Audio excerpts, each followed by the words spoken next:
Marwadi university మంచి భవిష్యత్తు కోసం తెలుగు విద్యార్థులు ఇష్టపడే యూనివర్సిటీ. కాల్ 9059052378 9059052379. అందరికీ నమస్తే. బాగున్నారు కదా? అందరూ బాగానే ఉంటారు. ఎందుకంటే పక్కోని జీవితంతో ఆడుకుంటున్న వాళ్ళు అందరూ మంచిగానే ఉంటారు. జాలిరి నవ్వుతే తప్పు, జాలిరి ఏడుస్తే తప్పు, జాలిరి ఒకరితో మాట్లాడితే తప్పు, జాలిరి కూసుంటే తప్పు, జాలిరి నిల్చుంటే తప్పు, జాలిరి నవ్వుతే ఓవర్ యాక్షన్. జాలిరి పద్ధతి ఉండదు, నేను నేర్చుకోవాలి. ఫోక్ ఇండస్ట్రీలో పద్ధతిగా చీర కట్టుకొని ఇప్పటి వరకు మెయింటైన్ చేసింది నేనే. ఫస్ట్ నాకు ఆన్ కెమెరా ఆఫ్ కెమెరా ఒకలా ఉండదు. నేను అందరితో నవ్వుతూ మంచిగా ఉంటాను, ఎంత పెద్దోళ్ళైనా ఎంత చిన్నోళ్ళైనా సరే. వేరే టాపిక్స్ లేవు, జాను లిరి టాపిక్. ఎందుకు నా పర్సనల్ లైఫ్ ని తీసుకొచ్చి మీరెందుకు ఇంత హైలైట్?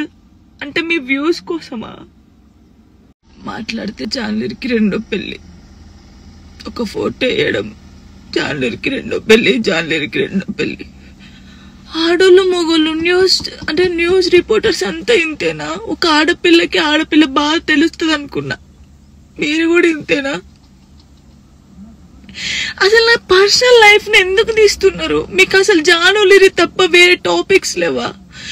ఎవరో గుడికి వెళ్తే రేప్ చేసి చంపారట, ఆ అమ్మాయి గురించి మాట్లాడచ్చు కదా, ఆ ఎదవల గురించి మాట్లాడచ్చు కదా. చిన్న పిల్లని చంపేస్తున్నారు, వాళ్ళ గురించి మాట్లాడచ్చు కదా. ఎందుకు నా టాపిక్, నా పర్సనల్ లైఫ్? సరే, నా గురించి మాట్లాడినప్పుడు నా గురించి మంచి కూడా ఉంది కదా. 8 సంవత్సరాల నుంచి ఒక కొడుకుని పెంచుకుంటుంది, పద్ధతిగా ఉంటుంది. ఈ షోలో మన తెలంగాణ అమ్మాయి విన్ అయిందని చెప్పొచ్చు కదా, మంచి చెప్పొచ్చు కదా నా గురించి. ఎందుకు నా పర్సనల్ లైఫ్ ఇంత ఘోరంగా? ఇన్స్టాగ్రామ్ లో నా వీడియోస్, నా వాయిస్ కి గలీజ్ వాయిస్ పెడుతున్నారు. నాకు కొడుకు, నా కొడుకు చూడడా? నువ్వు ఒక అమ్మ కొడుకే కదా. నీ అమ్మ వీడియో అలా పెట్టి గలీజ్ మాటలు పెడితే నీకెంత బాధ ఉంటుందో అంతకన్నా ఎక్కువ బాధ నాకుంది. ఫస్ట్ టైం అనిపిస్తుంది నాకు చచ్చిపోవాలని, ఇవన్నిటికి దూరంగా ఉండాలని, ఎక్కడికైనా వెళ్ళి చచ్చిపోవాలనిపిస్తుంది నాకు. నిజంగా లేనట్టున్న లైఫ్ లేకపోతే దీనివల్ల నేను ఖచ్చితంగా చచ్చిపోను. ఒకవేళ నేను నిజంగా చచ్చిపోతే కారణం మీరే అవుతారు, గుర్తుపెట్టుకునేది. ఇంత నరకమా? మస్తు టాపిక్స్ ఉన్నాయి. నా మీద పడేందుకు మీకేమొస్తుంది? నేను చచ్చిపోయినా కూడా నా శవం దగ్గరకు వచ్చి మైకులు పెట్టి ఎందుకు చచ్చిపోయింది తెలుసా, ఎందుకు చచ్చిపోయిందని చెప్తారు మీరు. మీ వ్యూస్ కోసం ఒక అమ్మాయి జీవితాన్ని రోడ్డు మీద వేయాలి.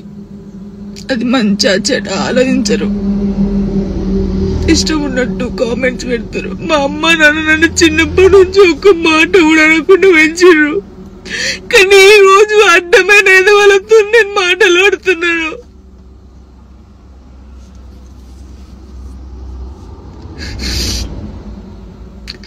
సూసైడ్ చేసుకొని చచ్చిపోతే నేను ఎందుకు వెళ్ళి చచ్చిపోతారు? ధైర్యంగా బతకాలని నేను చాలా మందికి చెప్పినా, కానీ వాళ్ళు చచ్చిపోయింది వాళ్ళ బాధల కోసం కాదు, మీరు చేసే రచ్చకే వాళ్ళు చచ్చిపోయారు తట్టుకోలేక.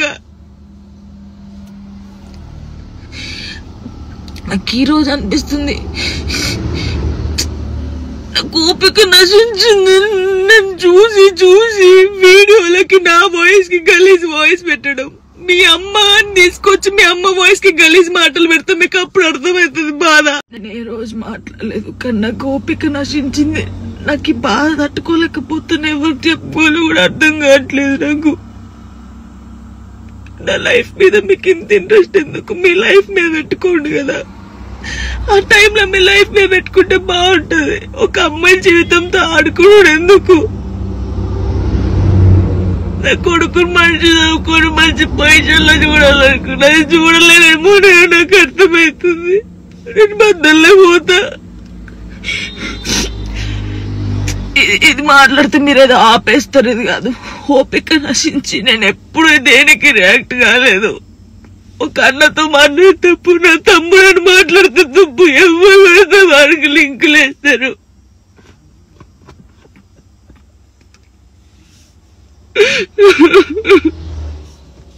నాతో అయితే లేదు. చాలా మంది జానక్క చూసి నేర్చుకున్నాం, జానక్క ధైర్యంగా ఉండాలని చాలా మంది అన్నారు నాతోని. నా కోపిక నశించిందిరా, మీ అందరూ చెప్తున్నా నా కోపిక నశించింది. నాకు ఫుల్ బాధ అవుతుంది.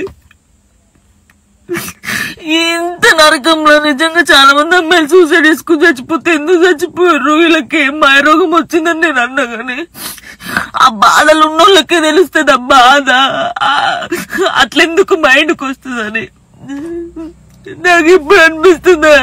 అరే నిజమే కదా, బాధపడ్డోళ్ళకే బాధ తెలుస్తుంది.